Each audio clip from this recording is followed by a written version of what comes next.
Hey up, so I've got this silver cup in today for a repair.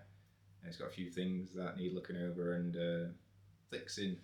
Silver, handmade, hand chased, bit of Rapuse on the back, that's nice. Stag action, something like that. You can see it's not round there, it's got a knock, it's been knocked in there, so I've got to push that back out, make it round. It's got this engraving on it, and it wants removing, so it can have a new engraving replacing it. Normally, buff that out, but because of the gauge of the metal, it's quite thin. Gonna do another method, which is filling it with solder, and then just smooth it off with a buff. And then it can be re-engraved, plated over, and can't see solder.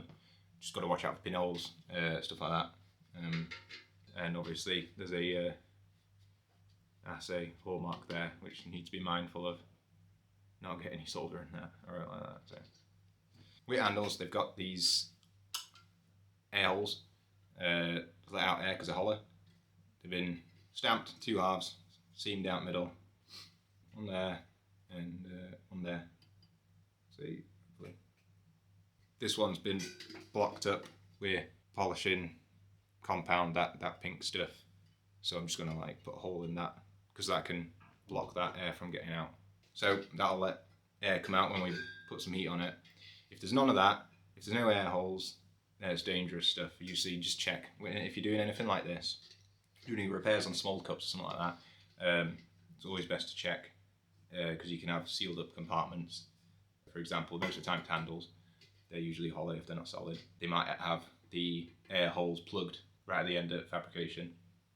So you need to look out for that, and you can tell usually if they're hollow by tapping them. But if you don't, and they're sealed up, and you put some heat on it, and you've not put a hole in, it's going to blow up. It's going to get pressurized and explode, and it's very dangerous and scary and very loud. This part of the stem, see, yeah, it's where the metal's been thinned out and it's been knocked or something like that, and it's torn away. Dropped like that at some point or put down too heavy, and it's probably been knocked as well, bent this way away from the body, and that's caused the split.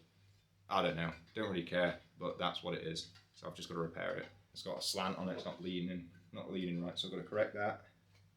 So we'll do that, take the foot off, that's the first thing. Not desolder it usually. Some people might eat it up, remove it by taking it off when it's hot, melting solder. Try to avoid that as much as I can with all repairs because solder usually loses its nature. And it loses its nature after it's been first applied anyway, but with old silver it gradually degrades anyway, so it gets a bit khaki and stodgy and it's harder to get off. And plus I don't want to put a lot of heat in it, damage the metal and all that, so I want to try and avoid putting as much heat in it as possible. And because it's in quite an accessible area and the way it's been put on, I can just cut it off, take it off that way, repair it, and put it back on. So that's good.